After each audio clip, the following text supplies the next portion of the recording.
చీనా bridge భారతదేశ చరిత్రలో ప్రపంచానికి తలమానికంగా నిలిచే గొప్ప ప్రాజెక్ట్ ఇది. ఈ బ్రిడ్జ్ చూసేందుకు ఎంత అందంగా ఆహ్లాదకరంగా ఉందో దాని వెనుక అంతకు మించిన సవాళ్లు, ప్రతి సవాళ్లు, ప్రయోగాలు ఉన్నాయి. విదేశీయులు కూడా ఈ బ్రిడ్జ్ నిర్మాణాన్ని సుసాధ్యం కాదని చేతులెత్తేశారు. కానీ ఉక్కు సంకల్పంతో పూర్తి స్థాయిలో ఇండియన్ టెక్నాలజీతో దీనిని నిర్మించారు భారతీయ మహిళ. అందులోనూ ఆమె తెలుగు అమ్మాయి కావడం మరో గొప్ప విశేషం. ఇంతకు ఈమె ఎవరు, ఆ అమ్మాయి బ్యాక్గ్రౌండ్ ఏంటి, ఇంత గొప్ప ప్రతిష్టాత్మక నిర్మాణాన్ని ఎలా చేపట్టగలిగారు అన్న విషయాలు ఈ వీడియోలో తెలుసుకుందాం. ఆమె గురించి తెలుసుకునే ముందు ఈ బ్రిడ్జ్ ప్రత్యేకత ఏంటో తెలుసుకోవాలి. భారతదేశంలో ఇండియన్ రైల్వేలకు అతిపెద్ద రవాణా నెట్వర్కింగ్ ఉంది.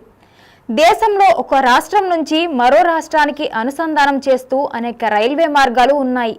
అయితే కాశ్మీర్ నుంచి ఇతర ప్రాంతాలకు రైలు సౌకర్యం లేదు. దీనికి కారణం కాశ్మీర్ ఇతర ప్రాంతాలకు మధ్య చీనాబ్ నది ప్రవహించడమే. ఇది ఎత్తైన కొండల మధ్య ప్రవహిస్తుంది. ఇక్కడికి రైలు మార్గాన్ని తీసుకురావాలంటే కత్తి మీద సాము అనే చెప్పాలి. ఈ శీతల ప్రాంతం నుంచి రైలు మార్గాన్ని తీసుకురాగలిగితే దేశంలో కాశ్మీర్ టు కన్యాకుమారి రైలు మార్గం ఉన్నట్లే. ఈ ధైర్య సాహసాన్ని స్వాతంత్రం వచ్చినప్పటి నుంచి ఎవరూ చేయలేదు. అయితే 2004లో ఈ నది మధ్య రైల్వే బ్రిడ్జ్ నిర్మించేందుకు రైల్వే శాఖ శ్రీకారం చుట్టింది. దీంతో ఈ వంతెన నిర్మాణంపై అనేక ప్రయోగాలు జరిగాయి. చివరకు జమ్మూ సమీపంలోని ఉదంపూర్ నుంచి శ్రీనగర్ సమీపంలోని బారాముల్లా వరకు రైలు మార్గం నిర్మించడం ఈ ప్రాజెక్ట్ లక్ష్యం. ఈ క్రమంలోనే ఆంధ్రప్రదేశ్ ప్రకాశం జిల్లా ఏడుగుండ్లపాడుకు చెందిన మాధవీలతకు ఈ అరుదైన అవకాశం దక్కింది. మాధవీలత బాల్యం, విద్యాభ్యాసం మొత్తం ప్రభుత్వ పాఠశాలల్లోనే సాగింది.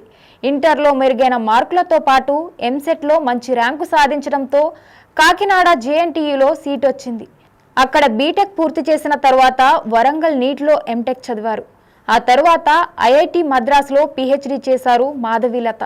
అక్కడితో ఆగిపోకుండా బెంగళూరులోని ఐఐఎస్సిలో రాక్ మెకానిక్స్లో పోస్ట్ డాక్టోరల్ ఫెలోషిప్లో చేరారు. అలా పనిచేస్తున్న తరుణంలో బెంగళూరులోని ఇండియన్ ఇన్స్టిట్యూట్ ఆఫ్ సైన్స్లో సివిల్ ఇంజనీర్ విభాగానికి ప్రొఫెసర్గా సేవలందించే అవకాశం వచ్చింది.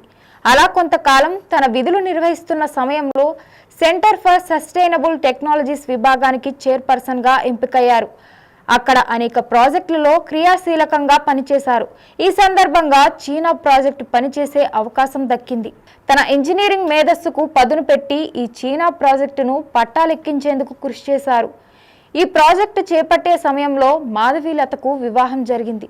ఆ తరువాత ఒక బాబు పుట్టాడు. అయితే ప్రాజెక్టు పనులు శరవేగంగా పూర్తి చేయడం కోసం ఎప్పుడు పడితే అప్పుడు ప్రాజెక్టు ఉన్నతాధికారుల నుంచి పిలుపు వచ్చేది.